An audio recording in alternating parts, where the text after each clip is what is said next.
Sa video na 'to, gusto kong ikwento sa'yo at i-share kung paano ako kumita ng $1,400 doing YouTube automation. Okay, so iko-convert 'yan sa peso, nasa mga 80,000 pesos siguro 'yan. Okay? And I earned that doing YouTube automation or doing YouTube faceless channels. Okay?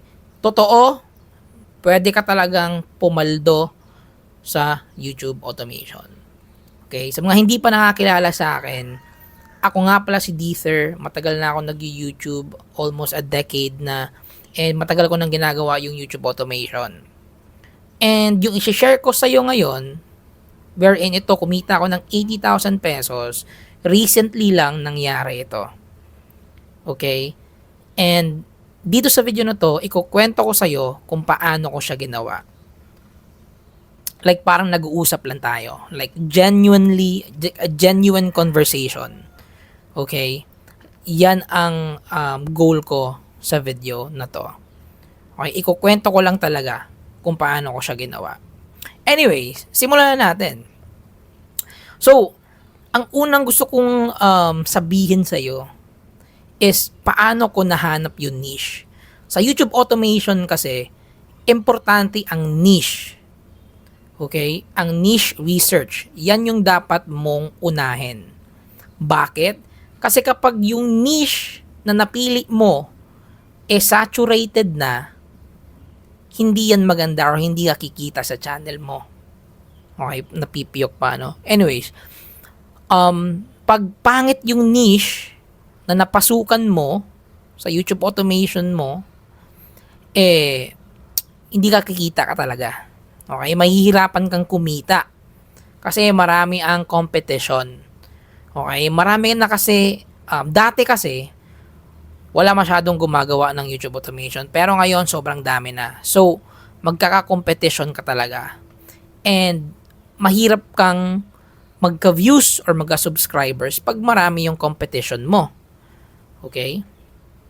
Na-off yung light natin. Alright. So, mahirapan kang magka-views, magka-subscribers, ma-monetize, kumita. Okay? So, importante yung niche research and ito yung unang dapat mong gawin. Step 1. Okay? Niche research. Ngayon, Dieter, paano mo nahanap yung niche mo sa channel mo na yan? So, actually, aksidente. Okay? Nakita ko lang siya sa browse feature.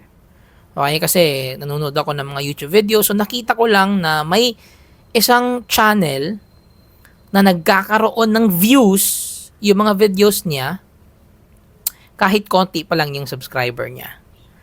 Okay? So, that means in demand yung mga video na ginagawa niya. Okay? So, ayaw kong magbigay ng specific details sa niche.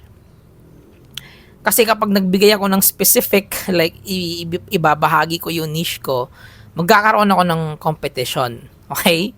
Kasi magkaka-views to eh. Magkakaroon ako ng madaming competition. So, ayoko mangyari yan. Okay? Kasi, kumikita pa rin yung channel ngayon, kahit papano. So, ayoko magbigay ng specific, but yung niche is nasa storytelling. Okay? Storytelling yung niche. So, nakita ko siya by, aksidente sa browse lang. And then, chinek ko yung channel, nung competition ko or yung competitor ko, wala siyang subscribers, nasa mga 800 lang ata, and yung views, sobrang dami. So, that means in demand yung niche na yan. So, kaya yun yung niche na napili ko. Okay, dito sa channel ko, na kumita ng 80,000. So, nasa storytelling. So, yun yung ginawa ko. Yan yung dapat mo ring gawin sa una. Niche research. Dito, ano ba yung mga strategy or method para makahanap ng magandang niche? Ako, ang ginagawa ko, nagbabrowse lang talaga ako. Okay, nagbabrowse lang ako sa homepage. Kasi, si YouTube algorithm na kasi yung nag-feed sa'yo ng mga bagong mga channel. Okay, nag-feed siya ng mga bagong channel, bagong mga niches, bagong mga YouTube ideas. Ikaw na bahala mag-check sa mga channel na yan kung marami ba yung subscribers nila. Okay, marami ba yung views. Basta ang tandaan mo na dapat yung channel, maliit lang yung subscribers, marami yung views. Okay? So, that means in demand yung mga video idea niya. So, yan yung gayahin mo or gumawa ka rin ng similar na channel. So, yan yung una, niche research. Pangalawa, ano yung ginawa ko sunod? Of course, ginaya ko yung mga content niya. Hindi re-upload ha. Ginaya ko lang like yung style, okay? Yung pacing ng video, okay? Ano yung ginamit na voice over, okay? And ginaya ko lang. Actually, AI channel to. Okay? Magagawa mo lang siya using AI. And I'm using AI tools like 11 Labs, sa CapCut, okay? And ChatGPT, and Google Studio para sa image generation. Okay? So, AI channel siya. So, ang ginawa ko lang, step 2, is ginaya ko yung content niya, ano ba yung style, yung pacing, video idea. Of course, hindi ko nag-re-upload, hindi ko ginaya yung title, hindi ko ginaya yung thumbnail. Parang kumuha lang ako ng idea ba. Okay? Nire-replicate ko lang. Okay? That's step 2. Okay? Gayahin or i-replicate ko ang content ng competitor. Step 3, para magka-views ka, dapat yung gayahin mo or yung i-replicate mo, mag-focus ka sa mga videos or video idea na maraming views sa competitor mo. Okay? Kung ano yung napapansin mo na nagkakaroon ng views, okay, sa channel na nakita mo sa competitor mo, yun, gayahin mo yun. Okay? And dun mo ibase yung mga i-upload mo sa channel mo. Dun ka mag-base. Okay? Ano ba yung editing style ng video na yon? Ano ba yung video pacing? Meron bang mga captions? Meron bang voice over? Meron bang background music? Yon, gayahin mo yon. That's step 3. Step 4, be consistent. Okay? Importante ang pagiging consistent ngayon. Okay? Especially sa mga YouTube automation channel. Okay? Kasi kapag bago yung channel mo, nasa testing phase pa lang yan. Tinetest pa lang ng YouTube kung seryoso ka ba sa channel. Okay? Before ka bigyan talaga ng views. So, ganito yan. At first, wala ka talagang mararamdaman na views. Okay? Wala kang mararamdaman na views. Pero after 10 videos or 12 or 15 videos, dun na. Okay, magkaka-views ka na ng pakonte-konte. Okay, kailangan mo lang talagang tiisin. Ito rin karamihan sa problema ng mga YouTuber ngayon or sa mga gustong tahakan yung YouTube automation is wala sila masyadong patience. Okay? YouTube automation, it takes time, okay, para para i-promote ka ng algorithm or para mapakita yung mga videos mo sa tamang tao. It will take time, maybe around 10 or 15 videos. Basta maging consistent ka lang talaga. Okay? And bibigyan ka rin ng views. Except na lang kung shadow ban yung channel mo. Okay? Or shadow ban yung account mo. Okay? Paano ba malalaman dito kung shadow ban? I-check mo lang yung impressions. Okay, sa channel mo. Nakakuha ka ba ng impressions? Kung hindi ka nakakuha ng impression, that means yung channel na yan is shadow ban and gumawa ka na ng ibang channel. Okay? May technique na ginagawa dyan yung pag-warm up ng channel or paggagamit ng mga old account. Yeah, gumagana yan previous months pero ngayon wala talagang pake si YouTube dyan. Hindi na importante yung pag-warm up. Ako, pag hindi ako nakakuha ng impressions, gawa na lang ako ng bagong channel and do the same process. Okay? So, ganun talaga eh. May mga channel talaga or may mga account talaga na shadow ban. Okay? Maybe ang reason niyan is baka nakagawa ka ng something na disagree sa kanilang terms previously. Okay? For example, gumamit ka ng bot or nag-spam ka. Basta yung history ng account na yan, kung pangit siya, may chance talaga na ma-shadow ban. So, gawa ka na lang ng bago. Ganun talaga eh. Okay? So, gawa na lang ng bago, repeat the same process.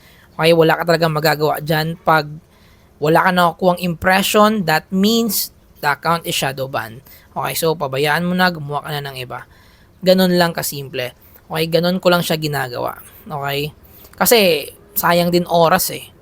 Pag hindi ako nakakuha ng impression, move to another channel. Okay? Same niche, same lang yung i-apply ko. Like, gawa ng 10 to 15 videos and then mag-antay na may pumutok or may mag-viral and then boom, yun na.